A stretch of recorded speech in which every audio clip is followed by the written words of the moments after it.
안녕하십니까. 조세 전문 변호사 고성채입니다. 제가 이 선글라스 낀 거에 대해서 많은 분들이 의아해하고 있습니다. 물론 구독자 여러분께서 관심 깊으신 분만 그러시죠. 아시는 분은 아시고 또 이렇게 눈치챈 분도 계시겠지만은 제가 여기 눈에다가 칼을 댔습니다. 사연을 말씀드리면은 뭐 구구절절하지만은 제가 교통사고 당한 이후로 뭔가가 쓰나미처럼 샥 뭔가가 쓸려가는 것 같아요. 그래서 이게 눈이 아직 정상이 아니기 때문에 당분간 이렇게 안경을 쓰고 있습니다. 구독자 여러분께서 많이 양해를 바랍니다. 오늘의 주제는 부실가세와 직권남용죄 여부입니다. 하나의 사례를 들어보겠습니다. 이 부모가 있고 이렇게 자가 있어요. 이거 29세입니다. 여기 이제 1주택이 있고 이 부모도 1주택이 있어요. 자식도 1주택이 있어요. 여기는 이제 대학원생입니다. 대학원생 조교를 하고 있죠. 1주택을 2020년에 11월에 이거를 9월에 양도하고 양도해서 2.5억의 양도소득을 발생을 했어요. 그러고 나서 이제 과세 신고하고 그 다음에 2020년 11월에 취득을 해 새로운 주택을 하나를 3.5억입니까? 이거를 취득을 했어요. 해서 지금 이 상태다 이겁니다. 그래서 이제 이거를 등기를 해야 되잖아요. 이 등기를 해야 되는데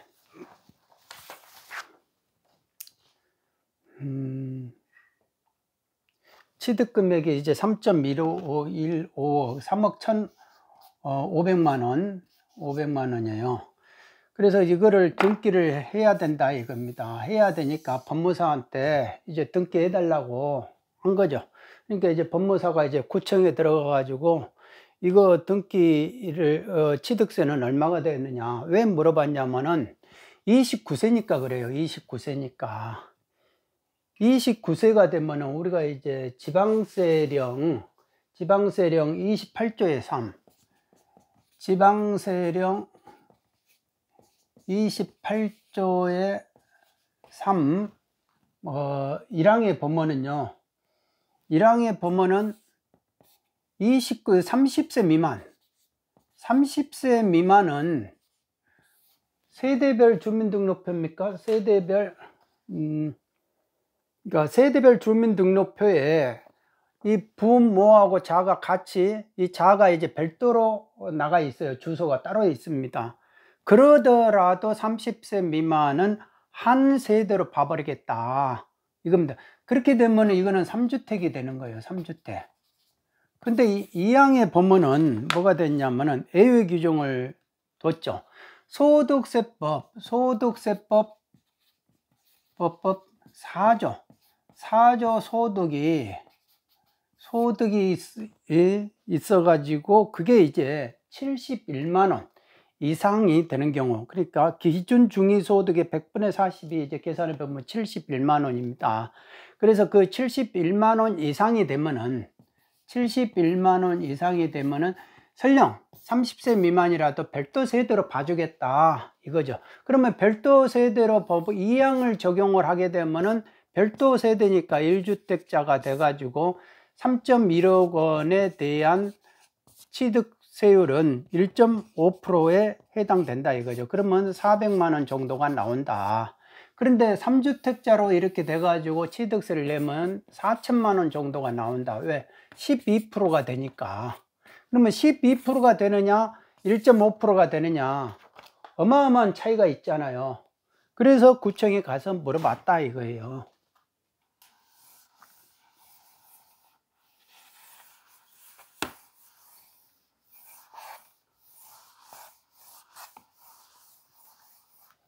자, 가니까 구청 공무원이 그래요. 이거 12%다. 구청은 12%다 이거예요. 왜 그러냐? 여기에서 이제 납세자는 그거를 주장을 하죠. 71만 원 이상이다. 이상 소득을 가지고 있다. 왜? 이게 통장에 3천만 원이 들어온다. 3천만 원이 들어왔다 이거예요. 대학교에서 3천만 원이 들어왔다. 그 중에 1200만 원은 조결해서 장학금 형식으로 들어왔다. 장학금 형식의 근로소득이자 이렇게 해서 들어왔다. 그리고 1800만 원은 강연소득 뭐 이런 걸로 해가지고 기타 소득으로 들어왔다. 그래서 이 기타 소득은 원천징수가 됐다. 원천징수가 됐는데 여기에 대한 이제 필요경비가 이렇게 보면은 필요경비를 다 빼보면은 필요경비가 이제 소득금액 증명원을 이게 소득금액 증명원을 이제 떼보면은 어떻게 나오냐 하면은 이거는 비과세예요. 장학금 근로소득은 비과세다. 왜 비과세냐면요. 우리가 이제 소득세법, 소득세령, 소득세법 제12조, 3호, 서목, 소득세법 12조 3호, 서목에 보면은, 교육기본법 28조 1항에 따라 받는 장학금 중 대학생이 근로를 대가로 지급받는 장학금은 이거는 이제 비과세한다 라고 이렇게 돼 있어요. 그렇기 때문에 이 아들은 3천만 원 이상의 소득이 있으니까 이게 71만 원, 월 71만 원 이상의 소득이 분명히 존재했다.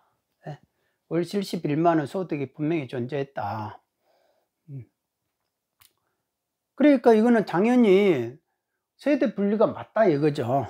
그런데 구청은 뭐라고 그러냐면 구청은 아니다. 너 소득금액 증명원을 봐라. 소득금액 증명원에는 이 기타 소득만 이게 나와 있다. 이게 1800만 원으로 나와 있다 이거야. 1800만 원 나와 있고 이거는 안 나와 있다 이거죠. 그러니까 그거는 소득으로 보지를 않겠다.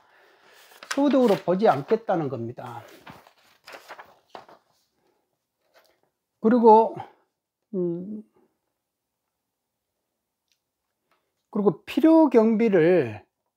필요경비 이쪽에서도 기타소득 이것만 했는데 이거를 기타소득 가계 소득금액 증명에 나오는 필요경비가 60%가 됐기 때문에 이거를 빼면은 500만 원 정도가 된다. 500에서 700만 원 정도가 되니까 이거는 월 71만 원에 미만이 된다. 이상이 안 된다. 그러니까 이거는 당신은 세대 분리할 자격이 없는 것이다. 그래서 소득세령 그것이 적용이 안 된다 라는 거죠. 지방세령 28조의 3 2항이 적용이 안 되기 때문에 12%가 맞다 이거죠. 그러면 이게 억울하다. 납세자는 억울하다 무슨 소리 하고 있냐 라고 하는 거죠.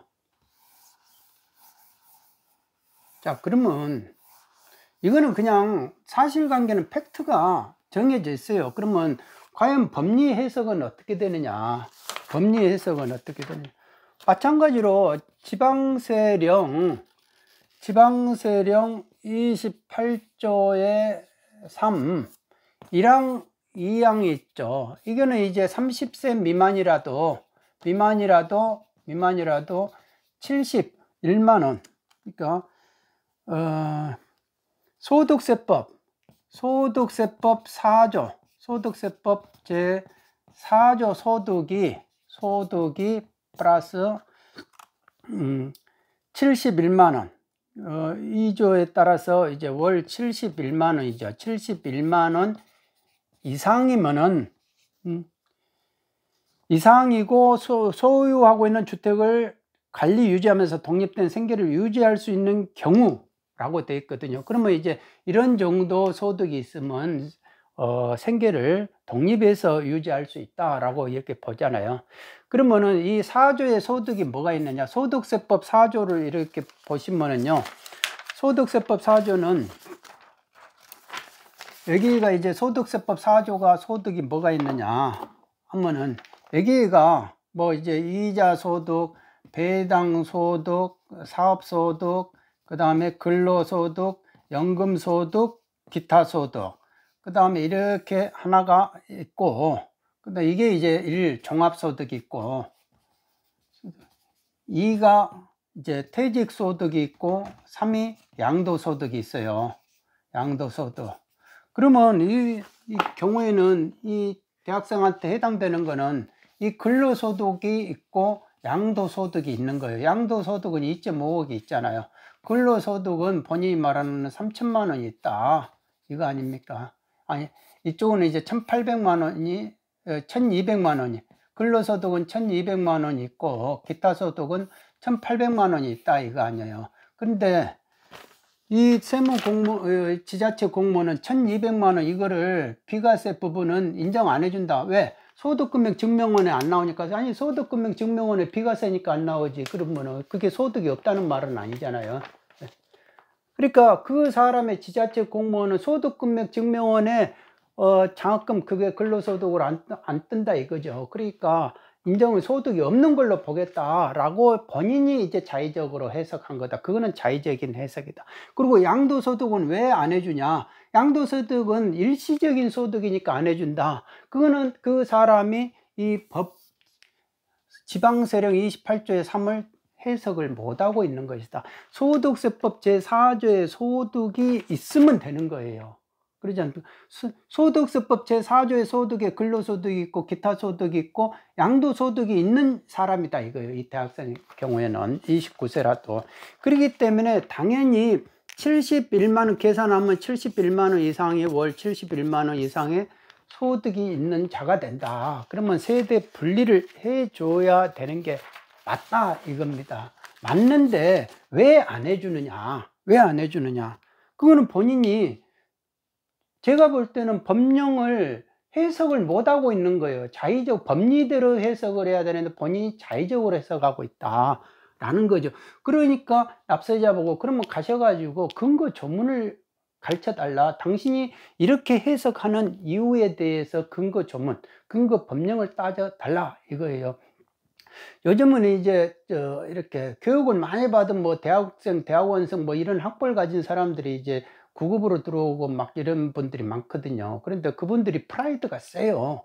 프라이드가 세니까 자기가 판단하고 자기가 피를 받으면 그게 맞는 걸로 생각을 하는 경우가 많습니다. 그러니까 일선은 지금 보면은 일선 직원들하고 부딪히면요 너무 힘든 거예요. 그런데 세무 공무원들이 본인이 내가 혹 잘못할 줄 있다, 잘못 생각할 수 있다, 내가 법을 아직까지 경험이 미천하니까 내가 혹여나 잘못 해석할 수 있다, 그렇게 생각을 하고 자꾸 물어봐야 되는데, 물어보더라도 물어보는 사람들이, 세무공무원들이 자꾸 이 법전을 가지고 해석을 하고 법리를 가지고 훈련을 받아야 되는데 그러지 않고 그냥 옆에서 물어보고 자기가 들어와가지고 선배한테 물어보니까 선배는 이렇게 하면 된다고, 옆에 사람한테 물어보면 이렇게 된다고, 또 자기가 그렇게 행위하고 또 나중에 이제 후임 오면 후임한테 그렇게 가르쳐주고, 그런 식으로 이제 뭔가가 관행으로 해석하는, 그게 마치 이게 세법인 것처럼 생각하는 그런 분위기가 상당히 많다.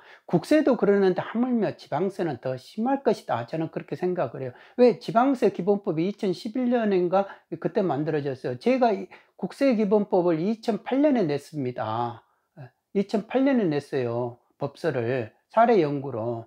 그래서 지방세가 이 기본법이 없다는 게 말이 안 되는 거거든요. 그러니까 그 전까지만 해도요, 이 법리하고 관계없이 처분의 개념을 임의적으로 해석하고 뭐 그런 부분들이 있었어요. 그래서 이제 제가 지방세 조세심판원 이제 지방세 심판관 하면서 그거에 대해서 자꾸 말을 하고, 그럴 때마다 막 이렇게 지방세 관련자들이 화를 내고 막 짜증을 내고 그랬거든요. 그러면 제가 조금 더 놀려먹고 그랬거든요. 그것도 법이냐고 뭐 이런 식으로 하다 보니까 이제 2011년인가 지방세 기본법을 만들더라고요. 그러니까 아직까지 우리 지방세 분야에서는 이 법리적으로 훈련되는 그 부분들이 조금 부족하지 않나. 앞으로 더 계속 이거를 훈련을 시켜야 된다. 법리 훈련을 세무 공무원들은.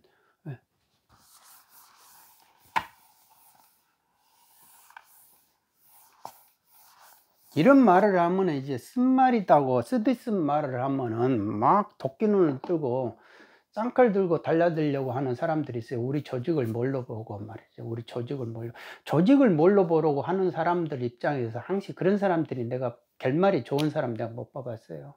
조직을 짝사랑만 할 뿐이지 본인이 나중에 결국은 토사구팽 당한다. 그런 식으로 하면 짝사랑하면 뭐든지 원칙대로 법령에 따라서 하고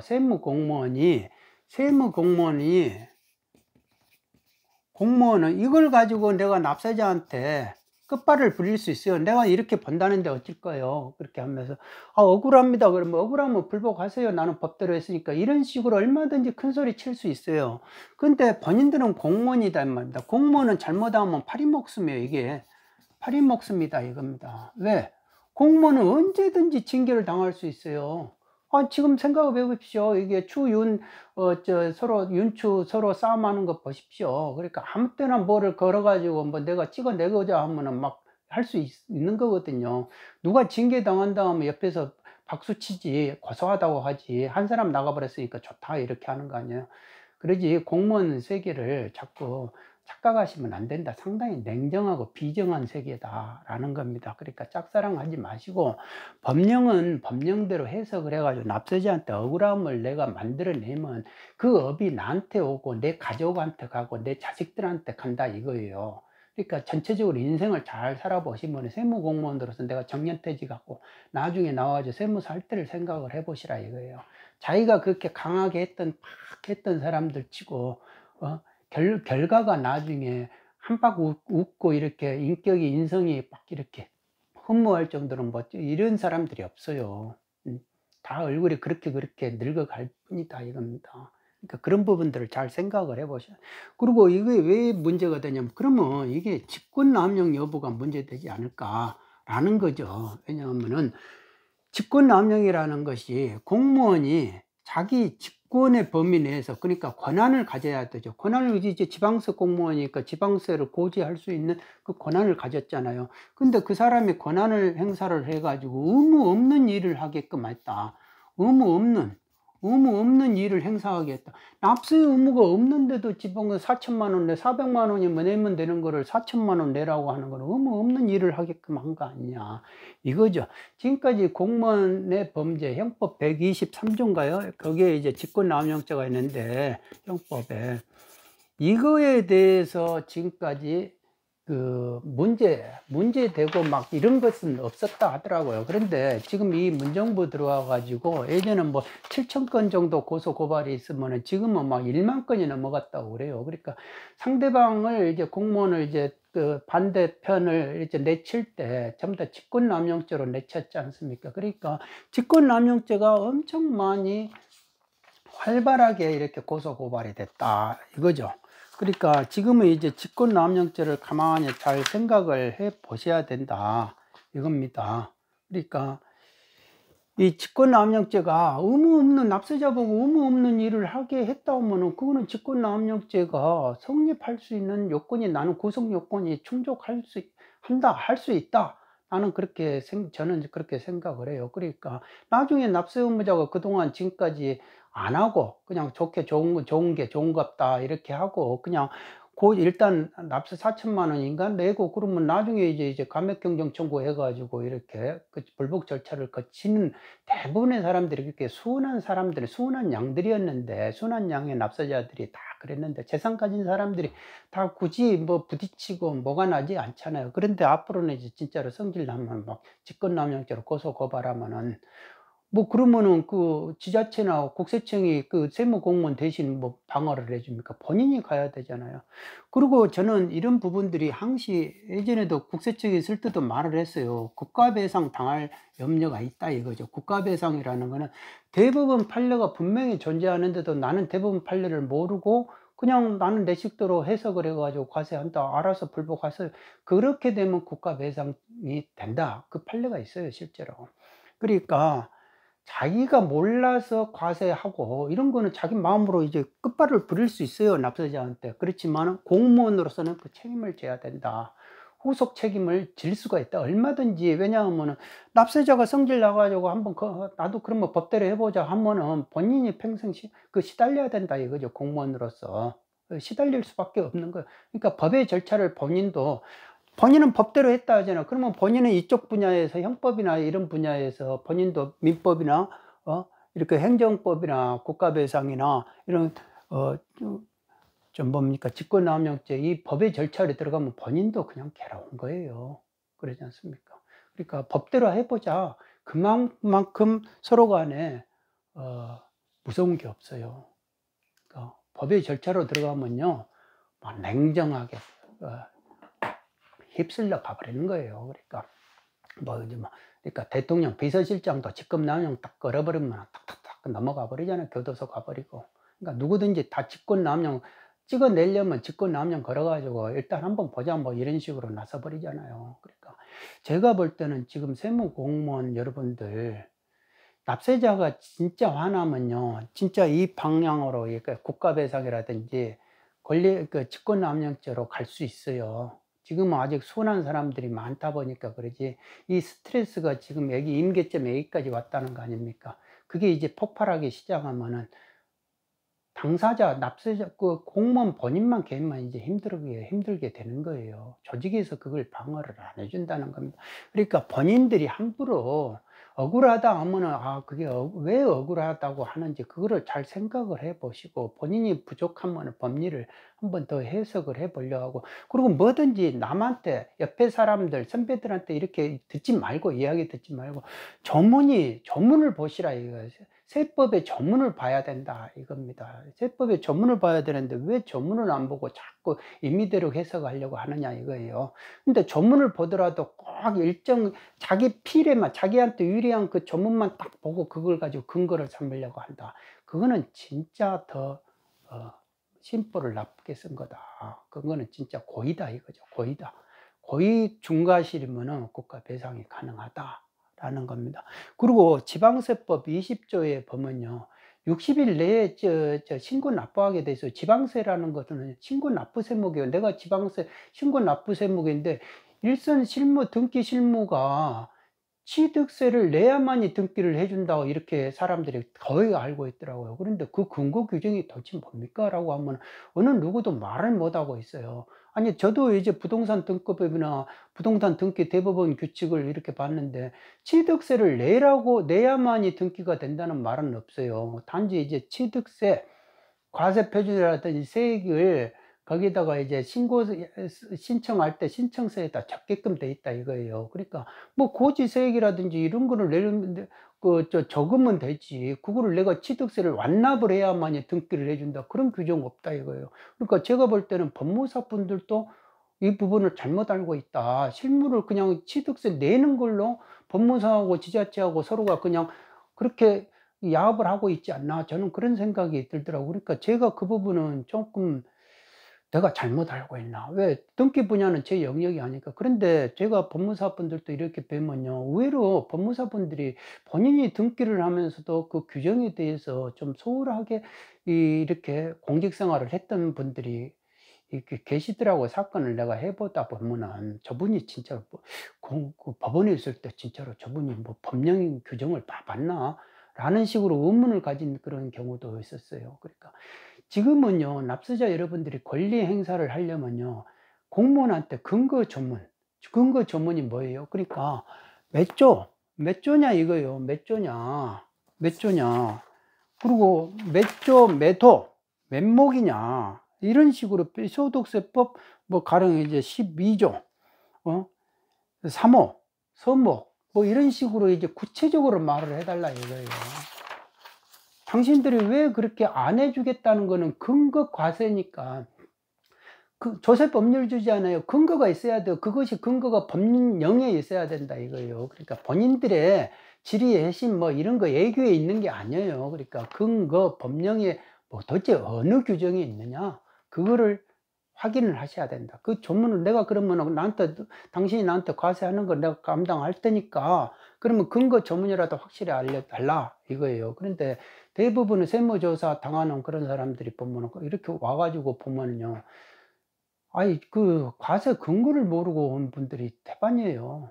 그래 가지고 조사 보면서 그거를 좀 확인을 해 달라고 하면은 그 내부 보안이다고 기밀 문서다고 또 안 해 주고. 그러니까 과세를 해 놓고도 과세 근거를 제대로 알려주지 않는다. 그거는 내부 보안이다. 그 말이 제가 조사 복명서의 문제점이라고 이렇게 유튜브에 검색을 해 보시면 말씀해 놓은 게 있는데 어차피 그 불복 절차에서 다 드러나요. 드러나는데 왜 가서 처음부터 이제 불복을 할 때 그거를 안 보여주냐 이거예요. 그 내부 그러면 보안이면은 비밀 문서면 소송이나 이런 데서 심판 단계에서 보여주면 안 되잖아요.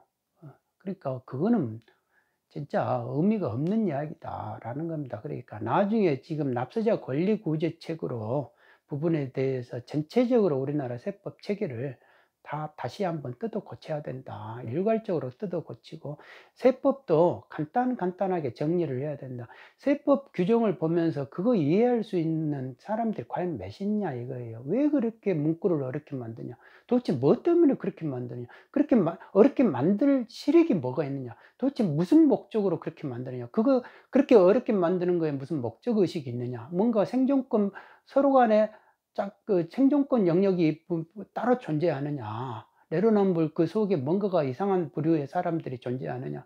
저는 그런 것도 확인을 해 봐야 된다라는 생각이 듭니다. 오늘은 여기까지 하겠습니다. 여러분 모두 스트레스 받지 마시고 건강하시기 바랍니다. 감사합니다.